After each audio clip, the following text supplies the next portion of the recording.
다 함께 사도신경으로 우리의 신앙을 고백하겠습니다. 전능하사 천지를 만드신 하나님 아버지를 내가 믿사오며 그 외아들 우리 주 예수 그리스도를 믿사오니 이는 성령으로 잉태하사 동정녀 마리아에게 나시고 본디오 빌라도에게 고난을 받으사 십자가에 못 박혀 죽으시고 장사한 지 사흘 만에 죽은 자 가운데서 다시 살아나시며 하늘에 오르사 전능하신 하나님 우편에 앉아 계시다가 저리로서 산 자와 죽은 자를 심판하러 오시리라. 성령을 믿사오며 거룩한 공회와 성도가 서로 교통하는 것과 죄를 사하여 주시는 것과 몸이 다시 사는 것과 영원히 사는 것을 믿사옵나이다. 아멘. 함께 부를 찬송은 찬송가 89장입니다.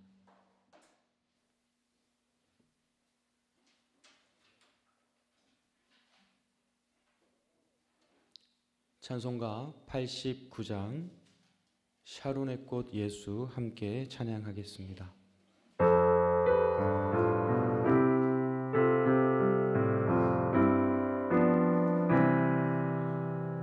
샤론의 꽃 예수 나의 마음에 거룩하고 아름답게 피소서. 내 생명이 참 사랑의 여기로 간 데마다 풍겨나게 하소서. 예수 샤론의 꽃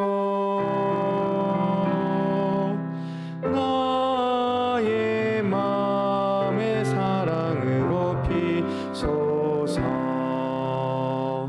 샤론의 꽃 예수 이 세상에서 어느 꽃과 비교할 수 있으랴.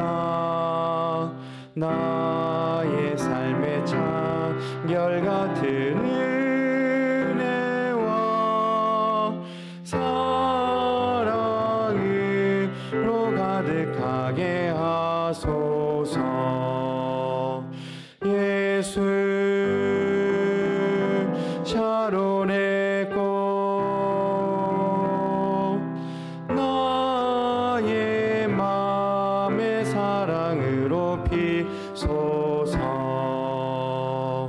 샤론의 꽃 예수 모든 질병을 한이 없는 능력으로 고치사 고통하며 근심하는 자에게 크신 힘과 소망 내려주소서. 예수 샤론의 꽃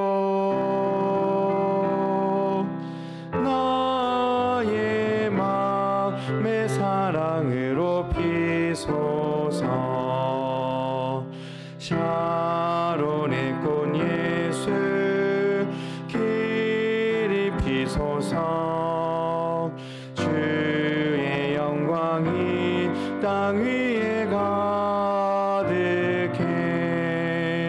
천하 만민 주님 앞에 엎드려 경배하며 영광 돌릴 때까지. 예수 샤론의 꽃 나의 마음의 사랑으로 피소서. 아멘.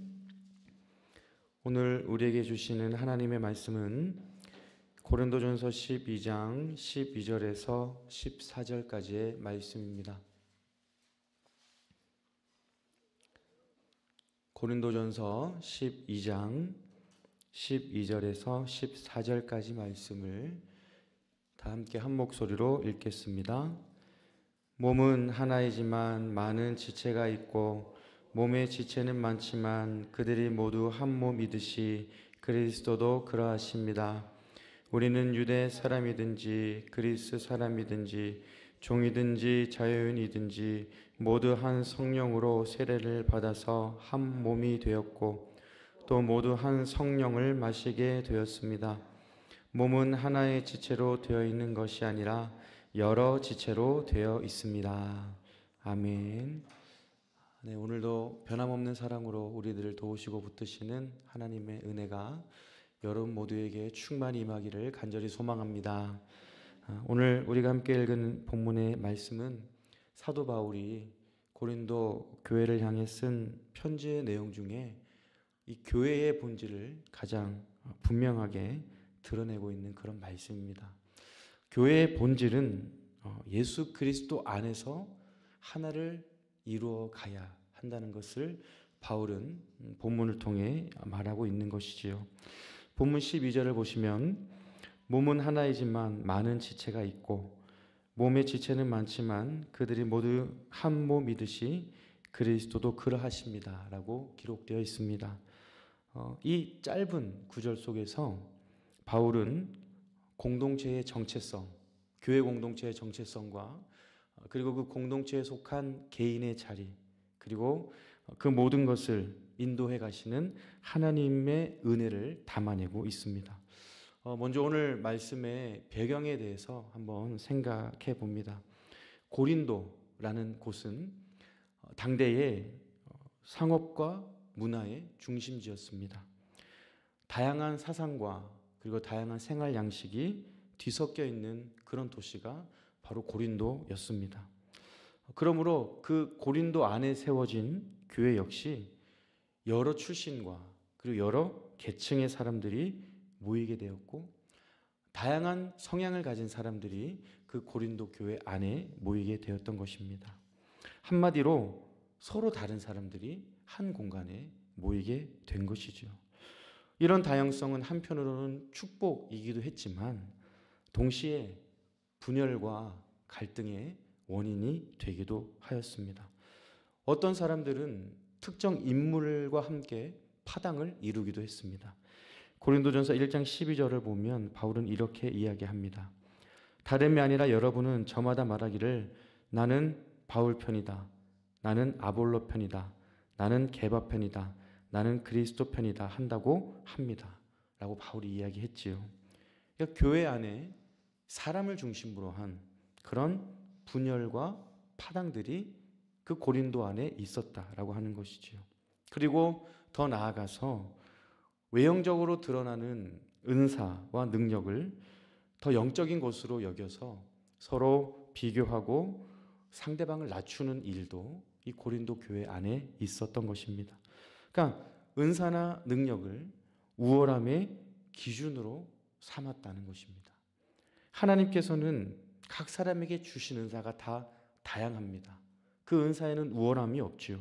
그런데 이 고린도 교회 안에는 특정한 은사를 최고로 여기고 서로 비교하면서 우열을 가리는 그런 모습이 하나 되지 못하는 모습이 이 고린도 교회 안에 있었다라고 하는 것입니다. 이런 고린도 교회의 분열과 갈등 그리고 서로 비교하며 우열을 가리는 모습을 바라보며 바울은 교회의 참모습에 대해서 이야기하고 있습니다.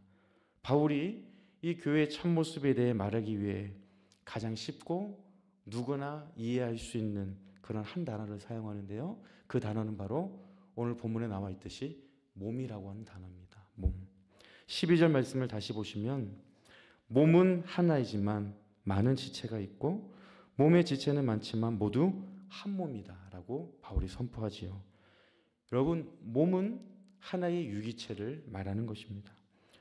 우리들의 몸에는 여러 개의 다양한 지체가 있고 각 지체가 각자 저마다 다른 기능을 담당하고 있습니다. 우리들의 몸의 각 부분은 생김새도 다르고 그리고 그 역할과 기능도 다 다르지만 몸을 이루는 필수적인 부분입니다. 여러분, 우리들의 몸을 이루는 것 중에 중요하지 않은 것은 아무것도 없다는 거예요. 이 모든 다양한 지체가 하나의 목적을 향해 움직이는 것인데요. 그 목적은 바로 몸 전체의 생존과 활동을 위해 우리 몸에 있는 모든 지체가 움직이고 있다라고 하는 것입니다. 바울은 이 비유를 통해서 다름은 교회가 가지고 있는 본성이라는 것을 말하고 있습니다. 교회에 속한 구성원들 공동체는요, 다 다를 수밖에 없다라고 하는 거예요. 몸의 지체가 다 다르듯이 교회 안에 있는 교회를 구성하는 각 개인은 다를 수밖에 없다라고 하는 것을 말하고 있는 것이죠. 에베소서 5장 23절에는 그리스도께서 교회의 머리가 되신다라는 말씀이 있습니다. 여러분, 그러므로 우리 각 사람은 교회의 머리가 되시는 예수 그리스도 안에서 하나 되어 그 그리스도의 몸을 이루어가는 지체들이라고 하는 것을 우리는 기억할 수 있어야 된다는 것입니다. 모든 지체가 같을 필요도 없고 모든 지체가 같은 모양을 가질 필요도 없습니다. 가지고 있는 장점과 달란트로 누가 더 많은 달란트를 가지고 있는지, 누가 더 많은 장점을 가지고 있는지 비교할 필요도 없고 서로 우열을 가릴 필요도 없다는 것이죠. 우리는요, 서로를 필요로 하는 존재이고 서로를 사랑하는 존재이고 서로에게 유익을 주는 존재입니다. 그래서 우리는 함께 그리스도의 몸을 이루어 가야 할 것을 기억하며 함께 이 믿음의 길을 걸어갈 수 있어야 한다는 것입니다. 여러분, 우리들은 다 다릅니다. 생김새도 다르고 가치관도 다르고 성격도 다 다릅니다. 하지만 예수 그리스도를 나의 구원자로 고백하고 믿는 그 믿음 안에서 우리는 하나를 이루어 갈 수 있다는 것이죠. 개개인이 다 다양하고 다양성을 가지고 있지만 그리스도의 몸을 이루어 가는 데 있어서는 하나가 되고 일치를 이루어 갈 수 있어야 하는 것이 바로 교회 공동체라고 하는 것입니다. 여러분, 어느 누구도 완벽한 존재는 없습니다. 그리고 실수가 없는 사람도 없습니다. 그리스도의 몸을 세워간다는 것은 서로의 부족함을 채워준다는 것을 의미하는 것입니다. 여러분, 우리가 읽진 않았지만 본문 17절을 보시면 이런 말씀이 있습니다. 온몸이 다 눈이라면 어떻게 듣겠습니까? 또 온몸이 다 귀라면 어떻게 냄새를 맡겠습니까? 라고 기록되어 있습니다. 여러분, 온몸이 다 눈이면 될까요? 안 될까요? 안 되죠. 온몸이 다 귀라면 안 됩니다. 이 유기체로서 몸이 활동을 할 수가 없어요. 각각의 역할이 있고요. 그 역할을 서로가 잘 감당할 때 온전한 몸을 이루어 갈 수 있다라고 하는 것이죠. 우리들도 마찬가지입니다. 각자가 가지고 있는 다양성이 있습니다. 하지만 그 다양성을 가지고 서로 돕고 서로 사랑하고 서로의 부족한 부분을 우리가 채워나갈 때 그리스도를 머리로 하는 온전한 몸이 우리 가운데 이루어질 수 있다는 것을 기억할 수 있기를 바랍니다. 여러분, 고린도 교회의 성도들 자신들이 가지고 있는 은사가 다른 사람이 가지고 있는 은사보다 더 우월하다고 비교하고 그리고 다투고 분열했습니다. 하지만 바울은 그 가운데 이 몸이라는 단어를 통해 한 글자, 몸이라는 단어를 통해 그들이 가지고 있는 생각과 행동이 잘못되었음을 지금 말하고 있습니다. 몸의 모든 지체는 상호 의존적이고 없어서는 안 될 소중한 존재인 것처럼 교회를 이루어가는 여러분 한 사람 한 사람도 상호 의존적이다. 서로 도울 수 있어야 된다는 것이죠. 그리고 없어서는 안 될 소중한 존재라는 것을 기억하고 한 몸을 이루어갈 수 있는 저와 여러분 모두가 될 수 있기를 바랍니다. 그 다음으로 이어지는 말씀을 보겠습니다. 본문 13절을 보시면 우리는 유대 사람이든지 그리스 사람이든지 종이든지 자유인이든지 모두 한 성령으로 세례를 받아서 한 몸이 되었고 또 모두 한 성령을 마시게 되었습니다. 라고 말씀하고 있습니다. 바울은 한 성령에 의해 세례를 받아 한 몸이 되었다라고 선언합니다. 여러분, 우리가 받은 근본적인 은혜는 동일하다라고 하는 것이지요. 성령께서 우리들을 하나로 묶어 주셨고 그 성령으로 말미암아 우리 모두가 한 몸이 되었다라고 이야기하고 있습니다. 바울이 13절에서 언급하고 있는 구분이 있는데 이 구분은 당시 사회의 가장 심각한 대립이었습니다. 유대 사람과 그리스 사람을 이야기하고 있죠. 이 유대 사람과 그리스 사람의 대립은 인종, 문화, 그리고 종교의 대립이었습니다. 선민의식에 빠져 있었던 유대인, 그리고 이방인인 그리스인 가운데에 갈등이 있었다라고 하는 것이죠. 또한 종과 자유인의 대립도 있었습니다. 이것은 사회적 신분에 의한 갈등을 말하는 것입니다. 하지만 이 모든 대립과 이 모든 갈등, 이 모든 경계선이 어떻게 되었다는 것입니까? 십자가 앞에서 다 무너졌다는 것을 바울은 이야기하고 있습니다. 당시 사회의 분위기 안에서 이들은 절대로 하나가 될 수 없는 그런 관계들이었습니다. 모두 한 성령으로 세례를 받고 한 성령을 마시게 될 때 그리스도 안에서 한 몸을 이루어갈 수 있는 그 은혜가 그 가운데 임하게 된다는 것을 바울은 지금 이야기하고 있는 것입니다. 여러분, 이 구절에서 한 성령으로 세례를 받았다라고 하는 이 표현은 성령의 힘과 능력으로 인해 우리 모두가 그리스도 안에서 연합되었다는 것을 의미하는 것입니다. 중요한 단어는 연합이라는 것이지요.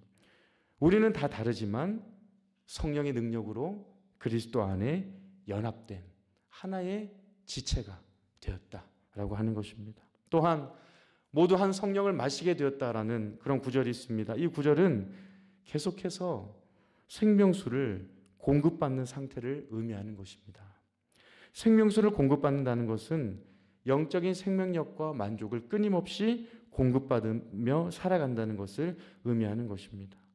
여러분, 그러므로 교회의 지체들, 교회 공동체를 이루어가는 한 명 한 명의 지체들은 단지 외적으로 한 곳에 모여 있는 것을 의미하는 것을 뛰어넘어 성령 안에서 그리고 그 생명수 안에서 영적인 연합을 이루어가는 공동체라는 것을 말하고 있는 것입니다. 우리는 믿음 안에서 성령 안에서 그 생명수 안에서 영적인 연합을 이루어가는 공동체가 될 수 있어야 한다라는 것을 바울은 오늘 이 본문을 통해 이야기하고 있는 것입니다.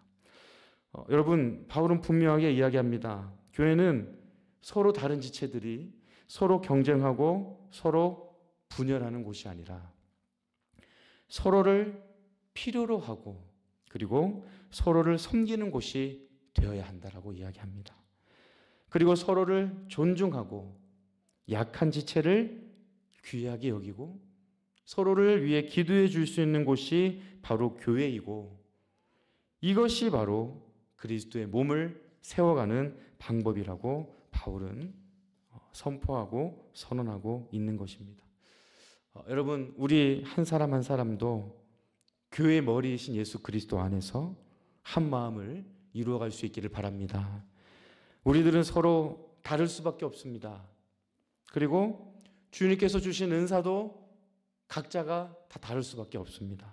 하지만 중요한 것은 어느 한 사람도 중요하지 않은 사람이 없다라고 하는 것이죠. 우리 모두는 한 성령으로 세례를 받아 한 몸이 되었고 모두 한 성령을 마신 그런 존재들입니다. 우리는 이 은혜 안에서 영적인 연합을 이루어갈 수 있는 힘과 능력을 얻을 수 있는 것입니다. 마지막으로 오늘 본문 26절 말씀을 보면 바울은 이렇게 이야기합니다. 한 지체가 고통을 당하면 모든 지체가 함께 고통을 당합니다.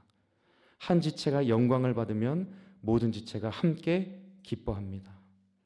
여러분, 시작은 한 지체일 수 있습니다. 하지만 나중에는 모든 지체가 함께 나누어야 된다는 것이죠. 한 지체가 고통을 당하면 어떻게 해야 된다고요? 모든 지체가 함께 고통을 나눌 수 있어야 된다. 그리고 한 지체가 영광을 받으면 모든 지체가 함께 기쁨을 나눌 수 있는 그런 한 몸의 공동체를 이루어 갈 수 있기를 바랍니다. 내게 있는 작은 손길이 누군가에는 생명이 될 수 있습니다. 그리고 작은 한마디의 기도가 공동체를 살릴 불씨가 될 수 있습니다. 우리가 서로를 향해 내미는 용서의 손길, 작은 격려, 그리고 때로는 함께 늘 흘리는 눈물이 이 모든 것이 바로 그리스도의 몸을 세우는 거룩한 섬김이라는 것입니다. 오늘 하늘께서 주신 말씀을 마음에 새기시고 그리스도 안에서 머리가 되시는 교회의 머리가 되시는 그리스도 안에서 건강하고 그리고 아름다운 한 몸을 이루어가는 여러분 모두가 될 수 있기를 우리 주님의 이름으로 축복합니다. 기도하겠습니다. 사랑과 은혜가 충만하신 하나님 아버지 감사합니다. 오늘도 이 새벽 귀한 생명의 말씀을 주시고 그 말씀을 통하여 하나님의 선하시고 온전하신 뜻을 알게 하시니 감사를 드립니다. 몸은 하나이지만 많은 지체가 있고 몸의 지체는 많지만 그들이 모두 한 몸인 것처럼 우리 모두가 예수 그리스도를 머리로 하는 한 몸을 이루어갈 수 있도록 함께하여 주시옵소서. 많은 지체들이 있지만 서로가 다 다양성을 가지고 있지만 그 안에서 믿음으로 연합하게 하여 주시고 서로 섬기고 서로 사랑하고 약한 자를 도와주며 서로를 위해서 기도하며 주님 안에 한 마음 한 몸을 이루어갈 수 있는 우리 교회가 되어질 수 있도록 하나님 역사하여 주시옵소서. 한 지체가 고통을 당하면 모든 지체가 함께 고통을 나누게 하시고 한 지체가 영광을 얻으면 모든 지체가 함께 기쁨을 나누는 그런 공동체로 세워지게 하여 주시옵소서. 그래서 그 은혜와 기쁨을 세상을 향해 나누는 교회가 되게 하시고 세상 가운데 빛과 소금의 역할을 능히 감당하는 우리 교회 되어질 수 있도록 은혜 내려 주시옵소서. 오늘도 생명과 건강을 주심에 감사드립니다. 이 하루도 하나님의 기쁨과 영광을 위해 살아가게 하시고 행복한 하루가 될 수 있도록 우리들을 인도하여 주시옵소서. 모든 것 감사드리며 예수 그리스도 이름으로 기도드립니다. 아멘. 하늘에 계신 우리 아버지여, 이름이 거룩히 여김을 받으시오며 나라의 임하옵시며 뜻이 하늘에서 이룬 것 같이 땅에서도 이루어지이다. 오늘날 우리에게 일용할 양식을 주옵시고 우리가 우리에게 죄 지은 자를 사하여 준 것 같이 우리 죄를 사하여 주옵시고 우리를 시험에 들게 하지 마옵시고 다만 악에서 구하옵소서. 대개 나라와 권세와 영광이 아버지께 영원히 있사옵나이다. 아멘.